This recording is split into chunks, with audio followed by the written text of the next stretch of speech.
Hi, I'm Mitch Gallagher from Sweetwater. Today we're checking out a premium direct box from Radial.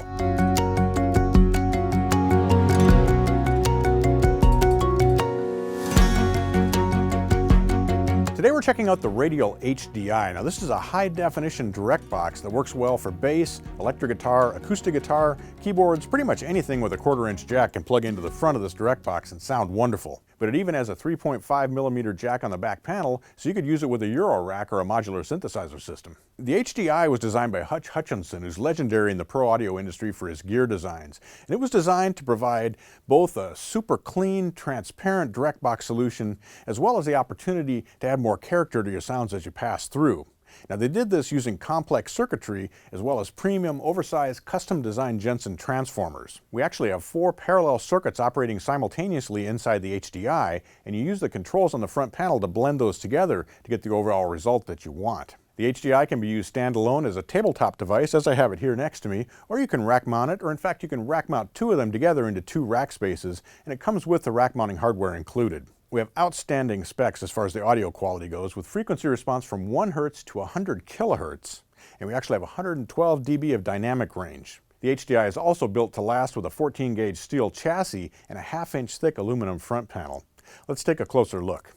Beginning on this side of the front panel, we have 2 1/4-inch jacks. The top is the input, and it's actually duplicated on the back. And then we have a through, which could be routed onto a guitar amplifier or some other audio destination. Next to this we have a high Z jack, and it gives you more flexibility for dealing with different types of pickups as well as for shaping the tone. The 2 positions are 200 kiloohms and 2 mega ohms. Next up we have the level control. Now this of course sets the input level for the device, but it also determines how those 4 parallel circuits will react when you're driving the signal into them.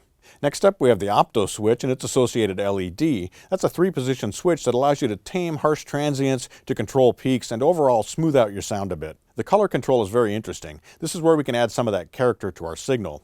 When it's turned all the way down, we have the purest, most transparent sound quality. As you turn that up, you're going to be engaging some of those parallel circuits we were talking about earlier. For example, we can drive the transformer harder, and that gives us more saturation. There's also a circuit here that emulates what happens inside of a guitar amplifier, a multi-stage amplifier, and as you turn up the color control, you'll be bringing more and more of that into the signal as well. So you can add a slight amount of grit, or you can actually push it into pretty heavy distortion. The response of the color control can also be shaped using this 3-position high-pass filter switch. The 3 settings are off, 40 Hz, and 100 Hz. This allows you to control the bottom end and take out any boominess that might be affecting those parallel circuits controlled with the color control. Next up we have the presence control, and that controls the amount of high, mid, and high frequencies that are in the signal. So you can brighten your signal up, you can give it a bit more cut, a bit more presence if you will. Our final switch here is the lift switch, and this is a ground lift that helps to defeat any ground loops that might arise when you're using this in a complex system. But actually we have multiple transformers that are isolating the signal inside the Radial HDI, so you'll probably rarely need to use that lift switch. Rounding out the front panel, we have an analog VU meter, and this reads out the output level at the line level XLR output on the back panel, and of course the power switch. We have 3 outputs on the back panel of the HDI, and all those are available simultaneously. The processed output is an unbalanced TS 1/4-inch output, and it taps the signal after the processing has taken place inside the HDI, so after the color control and after the presence control. Next up we have 2 balanced outputs. The mic output uses an independent transformer and is used for feeding into a microphone preamp.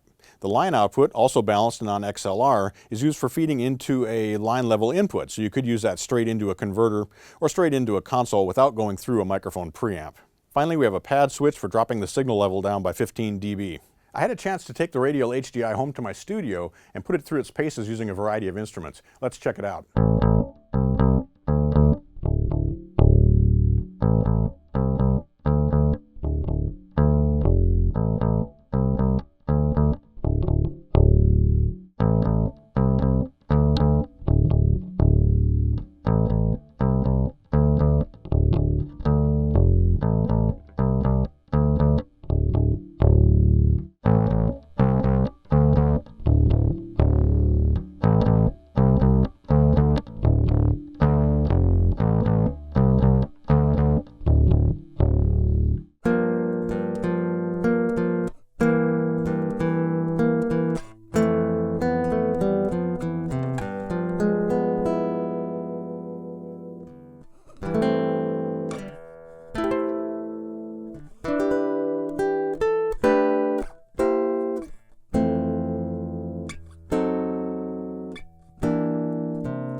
hope you've enjoyed this look at the Radial HDI. It really is one of the most incredible direct boxes on the market. I mean, calling it a direct box really doesn't do justice to everything that this device can do.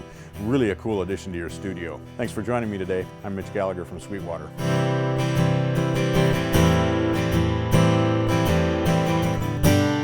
Thanks for watching. Be sure to like, comment, and subscribe. For more videos like this, click here or start at sweetwater.com for all your music instrument and pro audio needs.